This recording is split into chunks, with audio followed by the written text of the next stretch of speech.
तय कर दिया। रुक्मिणी जी को जो पता चला कि रुक्मिणी ने मेरा विवाह शिशुपाल के साथ तय कर दिया, एक ब्राह्मण देवता को बुलाई।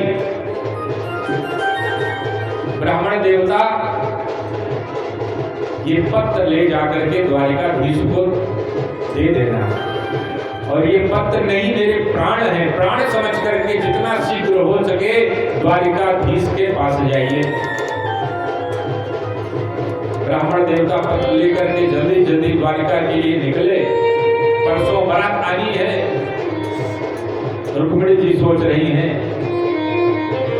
प्रभु को सारी बातें जो कहनी थी वो उस पत्र में लिख दिया। ब्राह्मण देवता पहुंचते हैं, भगवान ने ब्राह्मण देवता का स्वागत किया, अंतःकरण में ले गए, ब्राह्मण देवता को प्रसाद निवेदित किया और बैठा करके पूछने लगे,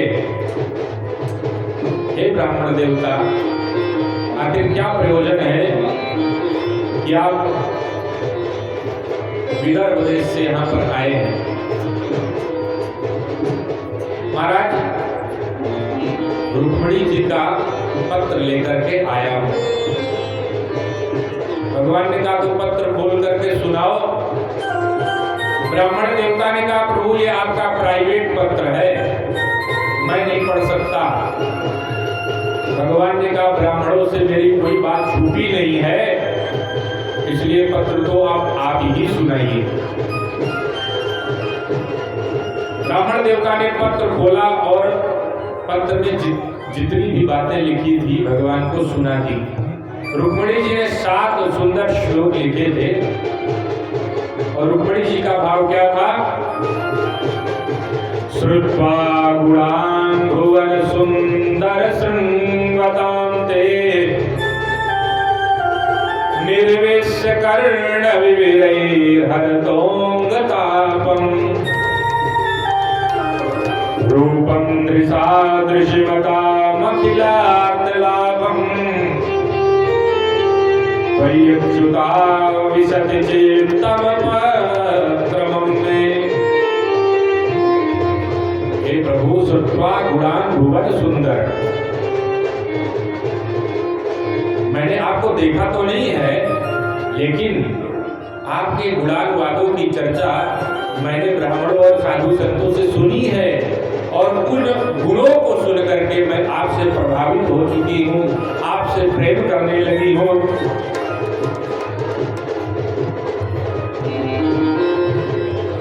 आपके रूप दर्शन के लिए मैं आतुर हो रही हूँ। हे प्रभु, मैं आपसे ही प्रेम करती हूँ, और आप मुझे आकर के ले ना गए, वर्ण ना किए तो मैं अपने प्राण दे दूंगी, लेकिन शिशुपाल से विवाह नहीं करूंगी।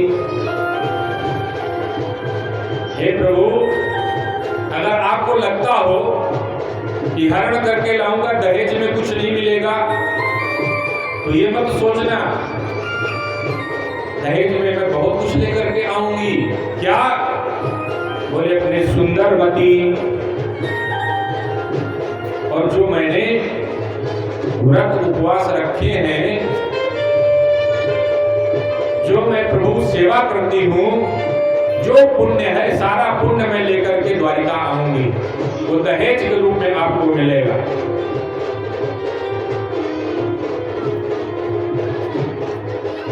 आगे चल करके सारी विधियां बता दी, किस प्रकार आना है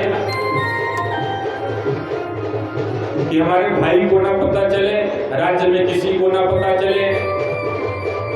बोले राज्य के बाहर एक माता जी का मंदिर है, मंदिर में हमारे कुल की परंपरा है, शादी की पहले विवाह के पहले जो कन्या होती है वो माता जी का आशीर्वाद लेने के लिए मंदिर में जाती है। उसी मंदिर में आप आ जाना, मैं आपके साथ चली चलूंगी। हे प्रभु, कहीं शेर के भाग को एक गीदड़ ना ले जाए, आप आइए और अपना भाग ग्रहण कीजिए। बड़ा सुंदर भाव रुक्मिणी जी का जब प्रभु को पता चला, प्रभु ने देर ब्राह्मण देवता को साथ लिया, रथ पर बैठाया, नारायणी सेना भी नहीं ली, अकेले ही चल पड़े। रथ को हाँक करके भीष्मक के राज्य पहुंचते हैं। इधर ब्राह्मण देवता को कह दिया, जाकर के रुक्मिणी को बता दो, मैं भीत नहीं होंगी, मैं आ गया हूं। पहुंच करके ब्राह्मण देवता सारी बात रुक्मिणी मैया को बता देती हैं। मैया बात सुन करके प्रसन्न हो जाती हैं। अब तो श्याम सुंदर के दर्शन करने के लिए उतावली हो जाती है मैया। और माता जी का पूजन करने के लिए सभी सखियों के साथ रुक्मिणी जी निकली। इधर रुक्मिणी ने अपनी बहन की सुरक्षा के लिए बहुत कुशल सिपाही लगाकर रखे थे। एक पूरी टुकड़ी रुक्मिणी जी के लिए भेज दी, रुक्मिणी की रक्षा करो, कहीं बार वो द्वारिकाधीश ना आ जाए। रुक्मिणी मैया मंदिर में माता जी के पूजन के लिए पहुंचती हैं और जैसे ही पहुंची देखा कि यहाँ पर तो विशाल सेना खड़ी हुई है। अरे द्वारिकाधीश आएंगे, मैंने तो पत्र में लिखा है कि वहां पर कोई नहीं होगा, और जब इतनी विशाल सेना देखेंगे तो शायद चले ना जाएं।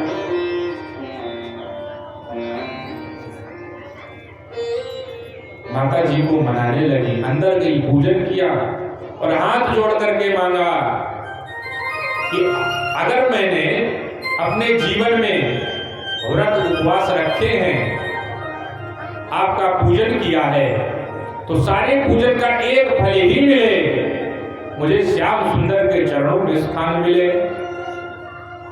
मैया ने आशीर्वाद दे दिया।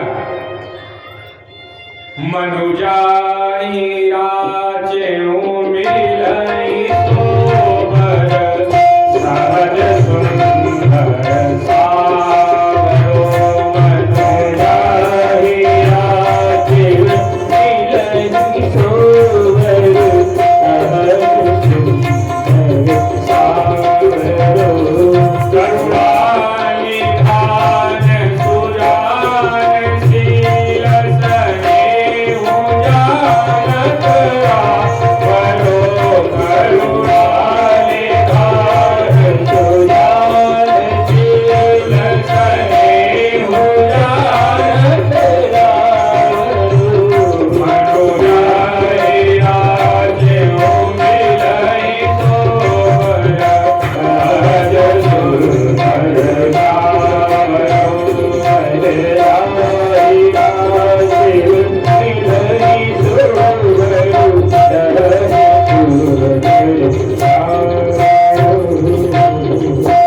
माता जी ने आशीर्वाद दे दिया, मनुजाहि राजेऊ मिलई, आपके मन में जो बैठा है वही मिलेगा।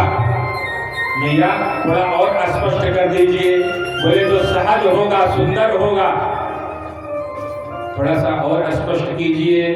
बोले सांवरो, जो सांवरा होगा।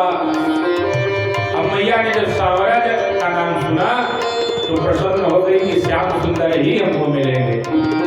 जैसे बाहर आती हैं, प्रभु बाहर खड़े हैं, प्रभु का दर्शन किया, मंत्रमुग्ध हो गई। और जैसे ही रुक्मिणी जी का दर्शन सभी सैनिकों ने किया, रुक्मिणी जी की सौंदर्यता को देख करके रुक्मिणी जी की सौंदर्यता का बखान करने लगे। एक दूसरे से कहते हैं, रुक्मिणी जी ने कितने दिव्य वस्त्र पहने हैं। उसने कहा, तुम वस्त्र देख रहे हो,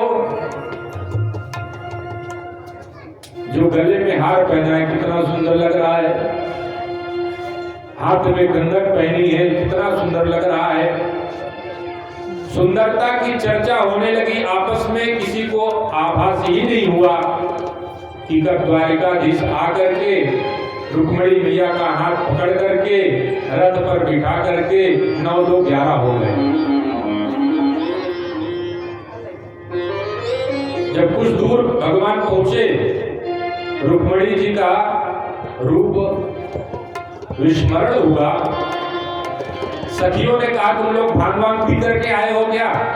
अरे वो द्वारिकाधीश आया, रुक्मणी को हरण करके ले गया और तुम लोग देख रहे हो, एक दूसरे को देखते रह गए। सबको आभास हुआ, तुरंत तलवार लेकर के दौड़े, सभी लोग अपने रथ पर सवार होकर के दौड़े। उधर रुक्मी जी को पता चला, रुक्मी को पता चला तो वो भी रथ पर सवार होकर के द्वारिकाधीश से युद्ध करने के लिए चला। अब इधर एक तरफ रुक्मी धनुष बाण से युद्ध कर रहा है और एक तरफ भगवान श्री कृष्ण जब बाण रथ पर लगे तो भगवान ने रुक्मणी जी को घोड़ों की रस्सी पकड़ाई कि आप रथ चलाइए, हम युद्ध करते हैं। भगवान युद्ध करने लगे। कुछ ही देर में सारी सेनाएं, जितनी भी सेनाएं आई थी सब मारी गई। रुक्मिणी को पकड़ करके जैसे ही मारने के लिए चले वैसे नारायणी सेना के साथ बलराम जी वहां पर आ गए।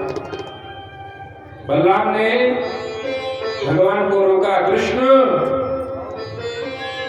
ये सगे संबंधियों का स्वभाव नहीं होता। अरे ये रुक्मिणी तेरा संबंधी बनने जा रहा है तो उसका वध कर रहा है, ये तुझे शोभा नहीं देता। एक तो बिना बताए तू चला आया, बिना नारायणी सेना लेकर के चला आया, दूसरे तू युद्ध करके इतने मांगलिक कार्य को बिगाड़ना चाहता है। जब समझाया भगवान ने रुक्मिणी का सर मोड़ दिया परास्त करने के लिए। रुक्मिणी मन ही मन बदला लेने को सोचने लगा, लेकिन मुड़ा हुआ सिर लेकर के अपने राज्य में कैसे जाए। वहीं पड़ोस के राज्य में रहने लगा और इधर भगवान रुक्मिणी जी के साथ विवाह करके तब द्वारिका में प्रवेश करते हैं। और द्वारिका में चारों तरफ भगवान के विवाह के उत्सव के लिए पूरी द्वारिका आज सजी हुई है। चारों तरफ पुष्पों की मालाएं सजी हुई हैं, बंधनवार सजा हुआ है, दीप जले हुए हैं। और जैसे ही भगवान रुक्मिणी जी के साथ रथ पर सवार होकर के द्वारिका में प्रवेश करते हैं, सभी ने पुष्पों से भगवान का स्वागत किया। सभी भगवान के उस दिव्य विवाहोत्सव में शामिल हो रहे हैं। आइए हम लोग भी विवाह उत्सव में शामिल होते हैं। उसके बाद आरती प्रसाद लेकर के घर जाएं। और कल भागवत का मूल विषय है परीक्षित मोक्ष। कल आप लोग आए और जो आपने 6 दिन अभी भागवत सुना है, 7वें दिन भी भागवत सुन करके अपने जीवन को कृतार्थ करें, क्योंकि जीवन क्षण भंगुर है। कब किसका जीवन रहेगा, कब चला जाएगा, किसी को नहीं पता। जितना हो सके भगवान का सत्संग भजन करें, प्रचार प्रसार करें।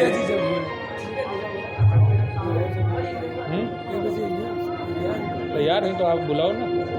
हाँ तो बताना चाहिए पहले, बुलाओ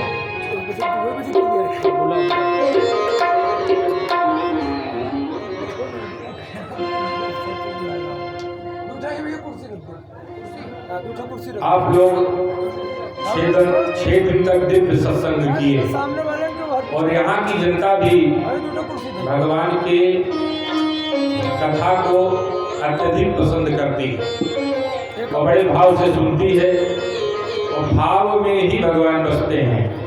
भगवान कहते हैं, भाव का भूखा हूं मैं, भाव ही सब सार है, भाव से भज लो मुझे तो भव से बेड़ा पार है। जो मुझे भाव से भजता है उसका बेड़ा पार हो जाता है। निश्चित रूप से आप लोगों ने बड़े भाव से भगवान की कथा श्रवण की। इसका लाभ आपको मिलेगा। निजानंद में परिपूर्ण आप लोग होंगे, अंदर से भगवान के आनंद में आह्लादित होंगे।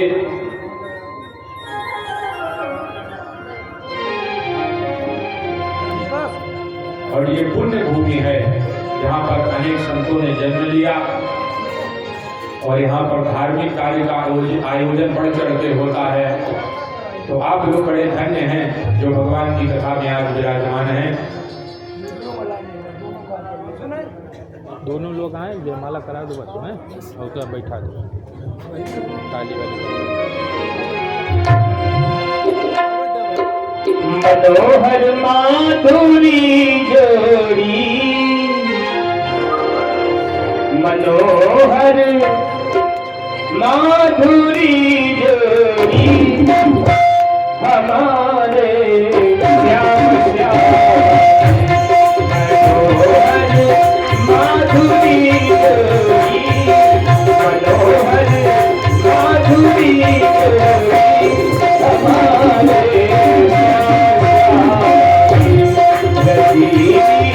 रस भरी अखियाँ, रसीली रस भरी अखियाँ, हमारे श्याम श्याम। रसीली रस भरी अखियाँ, हमारे श्याम श्याम। बोलिए द्वारिकाधीश भगवान की जय। एक दूसरे की तरफ खड़ा कराओ ना। हाँ, भगवान कृष्ण और रुक्मिणी जी का जयमाला होने जा रहा है। सभी तालियों के साथ स्वागत करेंगे। सबसे पहले रुक्मिणी मैया भगवान को जयमाला पहनाती हैं, लेकिन भगवान जयमाला नहीं पहनते और उठ जाते हैं। पहनाइए, दीजिए आप लोग, जो जो कह रहा हूँ वैसे करिए। रुक्मिणी मैया जब जयमाला पहनाने के लिए चली, तो भगवान उठ जाते हैं, जयमाला नहीं पहनते।